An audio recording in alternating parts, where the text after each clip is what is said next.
حمد و ثنا کے بعد نہایت ہی واجب القدر قابل عزت و احترام و تکریم سامعین کرام، ناظرین کرام، رب تبارک و تعالیٰ نے لوگوں کی رشد و ہدایت کے لیے جہاں انبیاء کرام علیہم السلام کو نازل فرمایا، انبیاء کرام علیہم السلام کو رب تبارک و تعالیٰ نے اس زمین پر ایک عدل کا نظام عطا فرمایا، اور جہاں انبیاء کرام علیہم السلام اللہ تبارک و تعالیٰ کے پیغام کو لوگوں تک پہنچاتے ہیں، لوگوں کی عقیدے کی عمل کی اصلاح فرماتے ہیں، وہیں انبیاء کرام علیہم السلام نے اس زمین پر ظلم کو ختم کیا، گمراہی کو ختم کیا، شرک کو ختم کیا، اور لوگوں کے درمیان ایک عدل کے نظام کو قائم کیا۔ زمانہ جاہلیت کے اندر کوئی عدل کا، کوئی انصاف کا نظام نہیں تھا، جس کی لاٹھی اسی کی بھینس، جو جتنا زیادہ طاقتور ہوتا، جتنا زیادہ مضبوط ہوتا، وہ اسی نظام کو اور اسی لاٹھی کو استعمال کر کے اپنے لیے فیور لے لیتا تھا۔ لیکن حضور علیہ السلام کی تشریف آوری کے ساتھ جہاں حضور علیہ السلام نے لوگوں کے عقیدے کی اصلاح فرمائی، ان میں سے شرک کو ختم کر کے اللہ کی وحدانیت کو قائم فرمایا، وہیں ان کے درمیان جو ظلم کا نظام تھا اس نظام کو ختم فرمایا۔ آقا دو جہاں صلی اللہ تعالیٰ علیہ وسلم نے رب کے لائے ہوئے اس نظام کو اس طرح زمین پر نافذ فرمایا کہ کوئی امیر ہے، غریب ہے، چھوٹے قبیلے کا ہے، بڑے قبیلے کا ہے، انسانوں کے درمیان ایک مساوات اور ایک عدل کا نظام قائم فرمایا۔ رب تبارک و تعالیٰ نے یہی فرمایا، ان اللہ یأمرکم ان تؤدوا الامانات الی اہلھا۔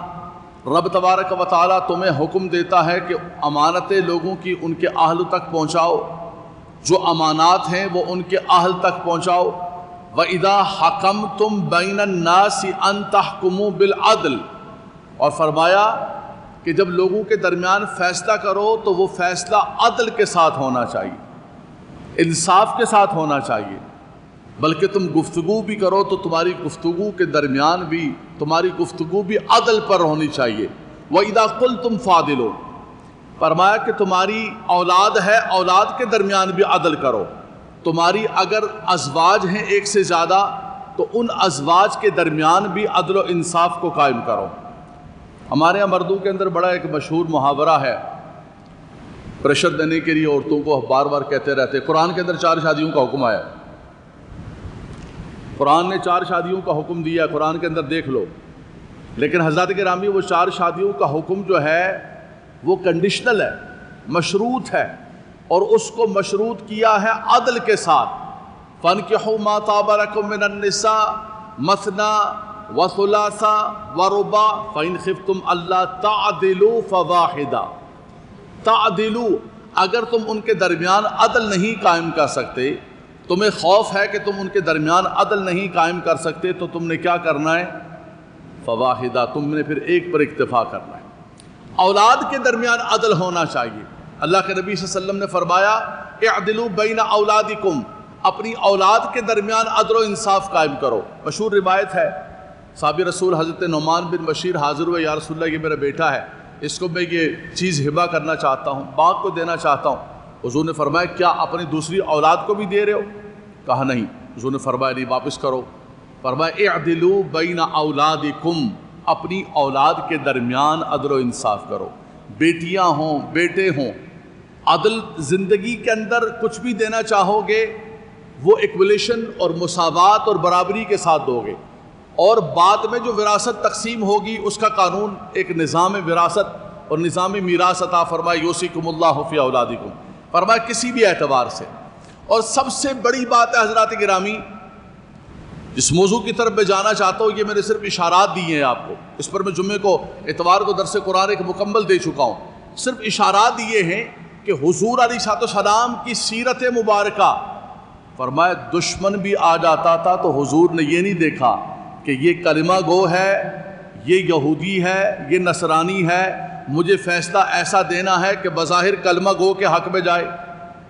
ہم کہتے ہیں نا کہ یہ بندہ میرا ہے، یہ میری زبان والا ہے، یہ میری برادری والا ہے، یہ میرے علاقے والا ہے، یہ میری مارکیٹ والا ہے، یہ میرے محلے والا ہے، میں نے اس کو فیور دینا ہے۔ اللہ کے نبی صلی اللہ علیہ وسلم نے ہمیں یہ سبق نہیں سکھایا۔ حضور علیہ الصلوۃ والسلام نے فرمایا وَإِذَا حَكَمْتُمْ بَيْنَ النَّاسِ أَن تَحْكُمُوا بِالْعَدْلِ، فرمایا جب لوگوں کے درمیان تمہیں فیصلے کے لیے بٹھایا جائے تو کسی چیز کو نہیں دیکھنا ہے، نہ زبان کو دیکھنا ہے، نہ نسل کو دیکھنا ہے، نہ رنگ کو دیکھنا ہے، نہ علاقے کو دیکھنا ہے، بلکہ نہ کلمہ گوئی کو دیکھنا ہے۔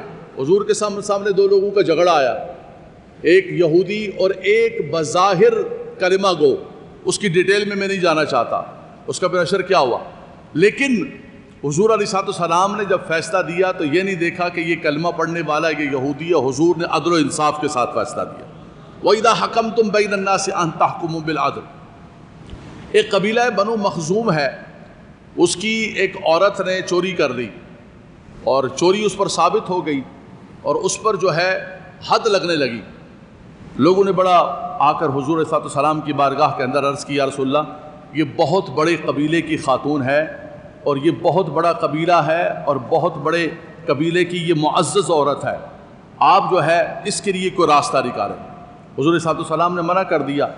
پھر لوگوں نے یہ فیصلہ کیا کہ نبی کریم صلی اللہ علیہ وسلم کے منہ بولے بیٹے متبنہ زید بن حارثہ، ان کے بیٹے اسامہ بن زید، ان سے حضور بڑا پیار کرتے تھے، بہت محبت کرتے تھے، اتنی محبت کرتے تھے کہ راوی کہتا ہے کہ میں نے اپنی آنکھوں سے دیکھا کہ ایک کندھے پہ لخت جگر شیر خدا، دوسرے کندھے پہ فرزند غلام آتا ہے۔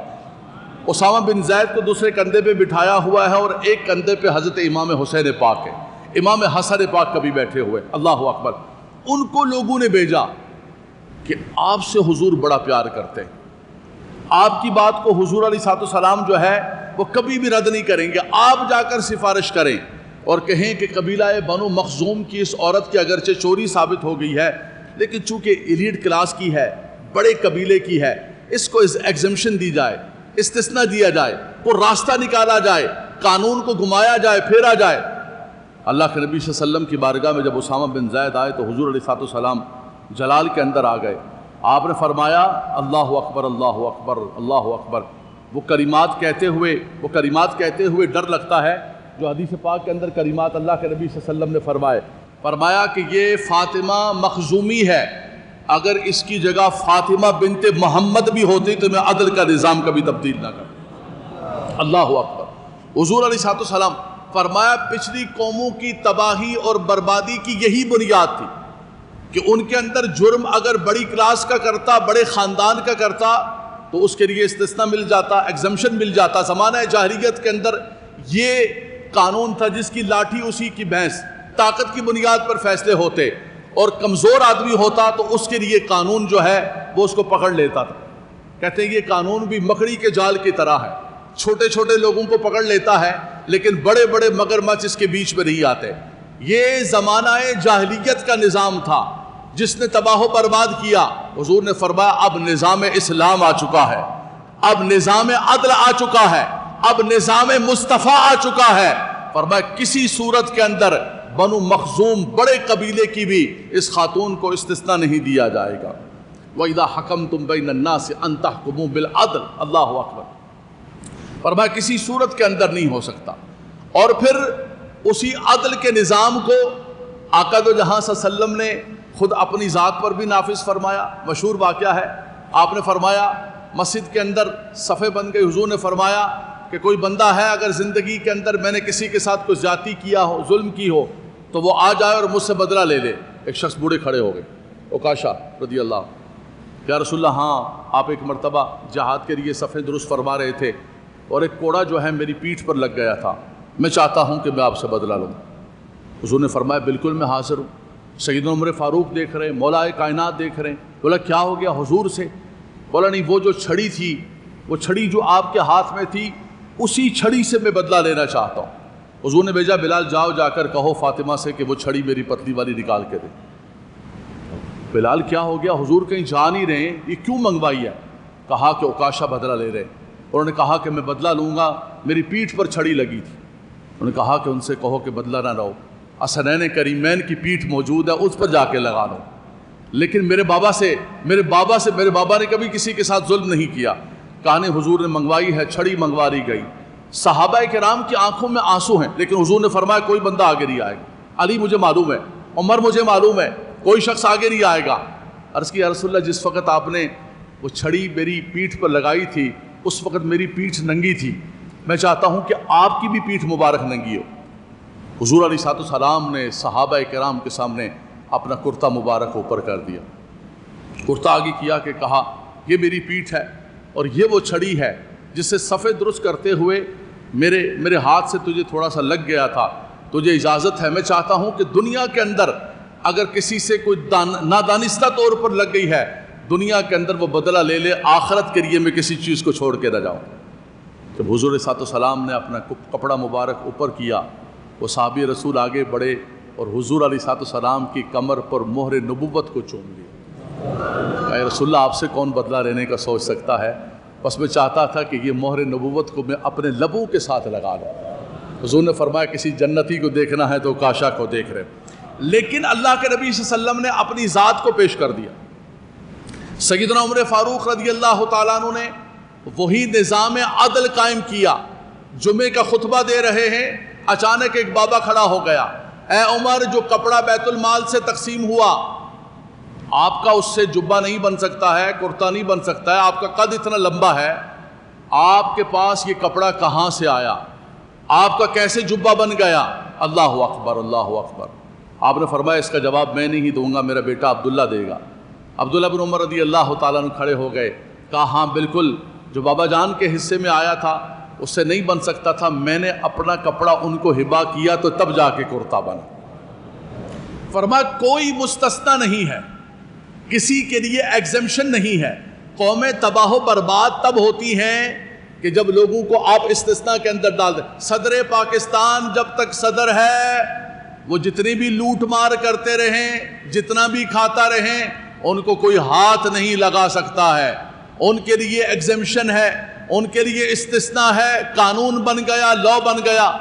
بھائی کدھر سے لے کر آئے ہو یہ قانون؟ تم کہاں سے لے کر آئے ہو؟ کہیں سے اخذ کیا ہوگا، قرآن کی کسی آیت سے نکالا ہوگا، رسول پاک کی کسی حدیث سے نکالا ہوگا، حضور کی سیرت سے نکالا ہوگا۔ سیدنا عمر فاروق رضی اللہ تعالیٰ عنہ نے ایک نظام عدل قائم کیا، وہاں سے نکالا ہوگا۔ یہاں تو حضور اپنی ذات کو پیش کر رہے ہیں، عمر فاروق رضی اللہ تعالیٰ عنہ اپنی ذات کو پیش کر رہے ہیں۔ فرمایا ہم حاضر ہیں، ہر شخص کو حق حاصل ہے کہ وہ پوچھے کہ یہ کہاں سے آیا ہے، اس کی جواب دہی۔ لیکن آج حضرات گرامی وہی نظام جاہلیت، اس کو قائم کرنے کی وجہ سے ہمارا معاشرہ، جس کو ہم مسلم سوسائٹی کہتے ہیں، مسلم معاشرہ کہتے ہیں، وہ مسلم معاشرہ کیا ہے کہ ہم نے بحمد اللہ تعالیٰ ایک ظاہری طور پر اللہ تعالیٰ قبول و منظور فرمائے ہماری ان خدمات کو، ہم نے ایک ظاہری طور پر اپنے آپ کو ایک اچھا کیا ہوا ہے، لیکن ہماری زندگی کے اندر، نہ ہمارے گھروں کے اندر، نہ ہمارے بازاروں کے اندر، نہ ہماری معیشت، نہ ہمارے معاشرت میں، نہ ہمارے نظام عدل کے اندر، جہاں پٹی باندھ کے بٹھایا ہوا ہے اس کو ترازو دے کے ہاتھ کے اندر پٹی بندھی ہوئی ہے کہ بھائی بالکل کسی کو دیکھے بغیر عدل ہوگا۔ غریب چھوٹے چھوٹے پیسوں کی وجہ سے، ایک چھوٹی چھوٹی چیزوں کی وجہ سے ان کی زندگیاں جیلوں کے اندر سڑ گئی، اور عمرا کا یہ حال ہے کہ وہ کروڑوں، اربوں، کھربوں، بلکہ کوئی لمٹ ہی نہیں ہے، لمٹ ختم ہو گئی ہے، وہ کھا کے ڈکار نہیں لیتے۔ گرامی اسی نے قوموں کو تباہ و برباد کیا، اسی نے قوموں کو غرق کیا۔ سیدنا عمر فاروق رضی اللہ تعالیٰ عنہ، آپ نے زمین پر ایسا نظام عدل قائم کیا، اور زمین بھی کتنی سی، یہاں سے لے کر وزیرستان تک، پشاور تک نہیں، یہاں سے لے کر کوٹلی آزاد کشمیر تک نہیں، 22 لاکھ مربع میل، 3 بر اعظم، عرب سے نکل کر اور یہ بلوچستان مکران تک اسلام کے پرچم کو سیدنا عمر فاروق نے بلند و بالا کیا۔ وہ عرب سے اٹھا کر نہاود، ایران، آذربائیجان تک اسلام کے پرچم کو لے کر آئے۔ 3 بر اعظم پر آپ حکومت کر رہے ہیں، آپ حکمرانوں کو بھیج رہے ہیں، آپ گورنر بھیج رہے ہیں، مدینہ منورہ شریف کے اندر بیٹھ کر جو ہے ہر بندے کے اوپر ایک بندہ نہیں بٹھایا ہوا ہے، لیکن ایک نظام عدل قائم کیا ہوا ہے، لیکن سب سے پہلے اس کے لیے اپنی ذات کو پیش کرنا ہوتا ہے۔ انسان کہے کہ میں اپنی ذات کو پیش نہ کروں، کہتے بھائی کیسے ہو سکتا ہے، یہ تھوڑی ہو سکتا ہے، سارے کا سارا نظام چور ہے، سارے کا سارا سسٹم خراب ہے، اس سسٹم کو نہیں تبدیل کیا جا سکتا۔ نہیں، یہ بھی ایک فریب ہے، یہ بھی ایک فریب ہے۔ جو آنا چاہو تو ہزار رستے، نہ آنا چاہو تو عذر لاکھو۔ بھائی کیوں نہیں صحیح کر رہے ہو؟ بھائی کیسے صحیح کریں، نیچے سے لے کر اوپر تک خراب ہے۔ کہتے ہیں حکمران اگر ٹھیک ہوں تو اس کی اثرات و برکات زمین تک آتے ہیں، اس کے اثرات و برکات ایک ریڑھی والے تک آتے ہیں، پھر وہ ریڑھی والا بھی سبزی پر پانی نہیں ڈالے گا، وہ گوشت والا بھی اس کے اوپر پانی نہیں ڈالے گا، پھر ہر بندہ چوری نہیں کرے گا، بلکہ اوپر اگر ایک مستحکم نظام ہوگا، پتہ ہوگا حکمران اپنے آپ کو پیش کرے، گورنر اپنے آپ کو پیش کرے۔ سیدنا عمر فاروق رضی اللہ تعالیٰ عنہ نے ایک شرائط نامہ بنایا ہوا، ایک فہرست بنائی ہوئی، فرمایا آ جاؤ، اگر لوگوں پر حکومت کرنی ہے، اگر لوگوں کے درمیان عدل کرنا ہے تو سب سے پہلے اپنی ذات کو پیش کرو۔ فرمایا شرائط نامہ نمبر 1، فرمایا جب تک تم گورنر ہو، جب تک تم حکمران ہو، سب سے پہلے اپنے اثاثہ جات کی فہرست دو مجھے، تمہارے پاس اب تک کیا موجود ہے۔ ہمارے ہاں بھی وہ ڈمی قسم کا سسٹم کیا جاتا ہے۔ آپ نے فرمایا سب کے سب مالی اثاثہ جات دو، اثاثہ جات پیش کیے جاتے۔ اس کے بعد جب وہ گورنر سے ہٹتا، سعد بن وقاص رضی اللہ تعالیٰ عنہ عشرہ مبشرہ، آپ گورنرشپ سے ہٹے، آپ نے فرمایا سعد تمہارے پاس یہ مال تھا جب تم آئے ہو، یہ اب مال موجود ہے، اس کو آدھا کرو، آدھا اٹھا کر بیت المال کے اندر ڈالو، آدھا تمہارا ہو۔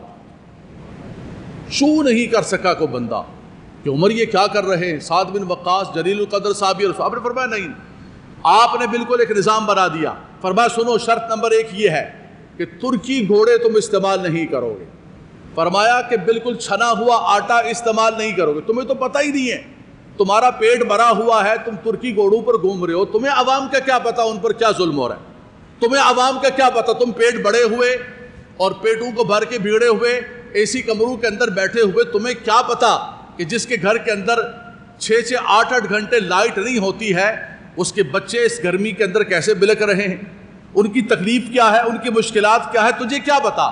حکمران ایک الگ زندگی بسر کر رہے ہیں، اور جو ٹیکس بھرنے والی، جو مزدوری کرنے والی ایک تنخواہ دار طبقے سے لے کر، اور ایک جو صنعت کار ہے اس سے لے کر، ایک تاجر سے لے کر، ہر بندہ ٹیکس بھرتا جا رہا ہے، محصول بھرتا جا رہا ہے، اور یہ بیٹھ کر اے سی کمروں کے اندر عیاشی کر رہے ہیں۔ ہمارے ایک سید صاحب تشریف لاتے ہیں ملیر سے، انہوں نے کہا علامہ صاحب میری جولر کی دکان ہے، ملیر کا سائڈ کا علاقہ ہے، دہی علاقہ ہے، رورل علاقہ ہے، بولا خدا کی قسم مجھے رونا آ جاتا ہے جس وقت آ کر عورتیں اپنی بالیاں اتارتی ہیں، عورتوں کو زیور سے بڑا پیار ہوتا ہے، بولا اپنی بالیاں اتارتی ہیں اور کہتی ہیں کہ بالیاں ہم نے بیچنی ہیں۔ بولا کیوں بیچ رہی ہے تمہارے پاس؟ بولا بل آ گیا، بل بھرنے کے لیے۔ مجھے وہ آپ کو احساس نہیں ہے، ہمیں نہیں پتہ، یقین کریں ہمیں بھی نہیں پتہ، ہم جو یہاں بیٹھے ہوئے ہیں ہمیں بھی نہیں پتہ ہے کہ ہمارے نیچے کیا کلاس کیا ہے، کیا طبقہ ہے، اور لوگ کس طرح کی زندگی بسر کر رہے ہیں۔ بولے چھوٹے چھوٹے اپنی بالیاں اور اپنے لونگ بیچ کے کیا کر رہی ہیں؟ اپنے گھر کا بل بھر رہی ہیں۔ بولا 10,000 بل آ گیا، 15,000 بل آ گیا، 20,000 بل آ گیا، کہاں سے بھریں گے؟ بولے یہی ہے ہمارے قانون کے اندر، اس کو بیچ کر آنکھوں کے ساتھ، نمی کے ساتھ، عورت کے پاس ایک چھوٹا سا زیور ہوتا ہے، اس کو بیچ کے، لیکن حکمرانوں کو کسی چیز کی پرواہ نہیں، وہ وہاں پر بیٹھے ہوئے۔ سیدنا عمر فاروق رضی اللہ تعالیٰ نے نظام عدل قائم کیا، فرمایا سب سے پہلے کوئی حاکم ترکی گھوڑا استعمال نہیں کرے گا، چھنا ہوا آٹا استعمال نہیں کرے گا، فرمایا اپنے محکمے کے اندر، اپنے دفتر کے اندر کوئی دربان نہیں رکھے گا، اس کے دروازے بند نہیں کرے گا کہ دروازہ بند، ہر بندے کی ایکسس ہوگی، وہ جا کر بات کرے۔ ایاز بن غنم جو ہے مصر کے حاکم تھے، سیدنا عمر فاروق رضی اللہ تعالیٰ کو پتہ چلا کہ انہوں نے دربان رکھا ہوا ہے، اور یہ جو ہے کپڑے بڑے اچھے قسم کے پہن رہے ہیں۔ آپ نے فرمایا کہ ایاز کو بلا لو، ریاست کے اندر بلا لیا، مرکز کے اندر، اور ان کو چند بکریاں دیں، اور بکریاں دے کے کہا کہ ایاز یہ بکریاں لو اور جا کے جنگل کے اندر چراؤ ان بکریوں کو، تم انسانوں پر حکومت کرنے کے قابل نہیں۔ ہر بندہ ڈرتا تھا، ہر گورنر ڈرتا تھا کہ سیدنا عمر فاروق رضی اللہ تعالیٰ کو پتہ چل جائے گا، لیکن پہلے میں نے کہا کہ سیدنا عمر فاروق نے اپنی ذات کو پیش کیا۔ سب سے پہلے اپنی ذات سے آغاز کرنا پڑتا ہے۔ بندہ خود جھوٹ بولے، بندہ خود حرام کھائے، بندے کو حلال و حرام کا فرق پتہ نہ ہو اور دوسروں کو تلقین کرے لم تقولون ما لا تفعلون، یار یہ کیسے ہو سکتا ہے؟ سب سے پہلے حضرات گرامی، چاہے کوئی مولوی ہو، چاہے کوئی پیر ہو، چاہے کوئی چیریٹی والا ہو، چندے والا ہو، ہر شخص ہو، آپ اپنے گھر کا نظام چلانے والے ہوں، سب سے پہلے آپ کو اپنی ذات کو پیش کرنا ہوگا۔ سب سے پہلے اپنی ذات نہیں ہوگی تو اس وقت تک نظام نہیں چل سکتا۔ سیدنا عمر فاروق رضی اللہ تعالیٰ عنہ نے اس زمین پر وہ عدل کا نظام قائم کیا، پھر آپ نے زمین پر زلزلہ آیا تو درہ مار کے زمین سے کہا کہ زمین رک جا، کیا تجھے معلوم نہیں ہے کہ عمر تجھ پر عدل کر رہا؟ دریائے نیل تو جاری نہیں ہوتا، خط دریائے نیل کو لکھ رہے ہیں۔ دریائے نیل اگر تو خود جاری ہوتا ہے تو مت جاری ہو، لیکن تو اگر اللہ کے حکم سے جاری ہوتا ہے تو عمر تجھے خط لکھ رہا ہے کہ جاری و ساری ہو جا۔ ایسا جاری ہوا کہ آج تک بند نہیں ہوا۔ آگ لگی ہوئی ہے، آگ لگی پہاڑ کے اندر، اپنی چادر آپ نے بھجوائی، آپ نے فرمایا کہ جاؤ جا کر اس آگ کو میری چادر دکھاؤ اور کہو کہ کیا تم پر عمر جو ہے زمین پر عدل نہیں کرتا؟ فرمایا جب انسان اللہ اور اس کے رسول کا تابع ہو جاتا ہے، عمر بن خطاب رضی اللہ تعالیٰ کسی سے کہا کہ حضور آپ نے کیا زمین پر عدل کا نظام قائم کیا؟ آپ نے فرمایا کہ ہم نے کیا قائم کیا، یہ سب کچھ صدقہ ہے ہمارے آقا صلی اللہ علیہ وسلم کا۔ فرمایا میرا باپ خطاب مجھے تھوڑے اونٹ دے کر بیچتا تھا، مجھ سے وہ بھی قابو نہیں آتے تھے، میں ان کو بھی قابو نہیں کر سکتا تھا، وہ عمر بن خطاب تھا۔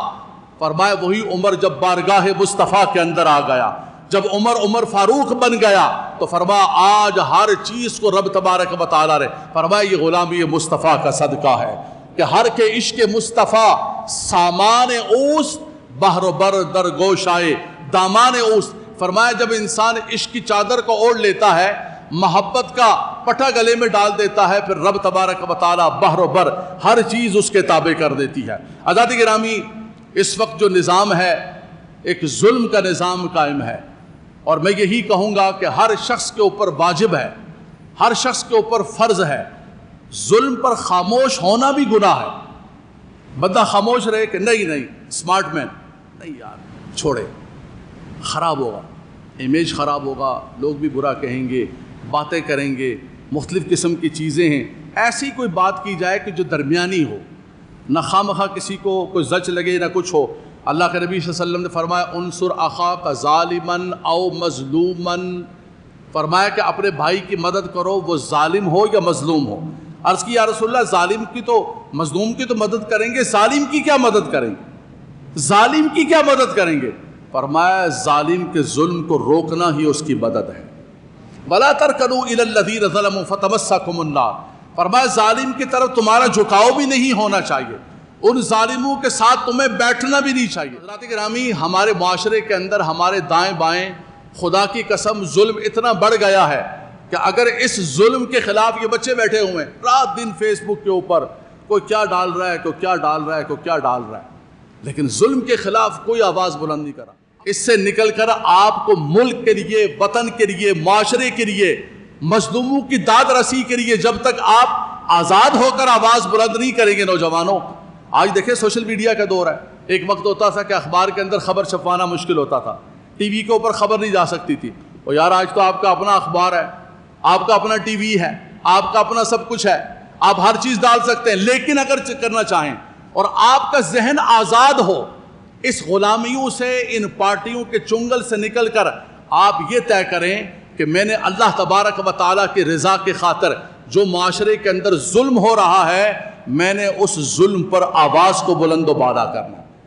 اللہ کے نبی صلی اللہ علیہ وسلم نے فرمایا لا يحب اللہ الجہر بالسوء من القول الا من ظلم کے تحت، فرمایا کہ انسان اپنے آپ کو، اپنی زبان کو، آواز کو بند نہ رکھے۔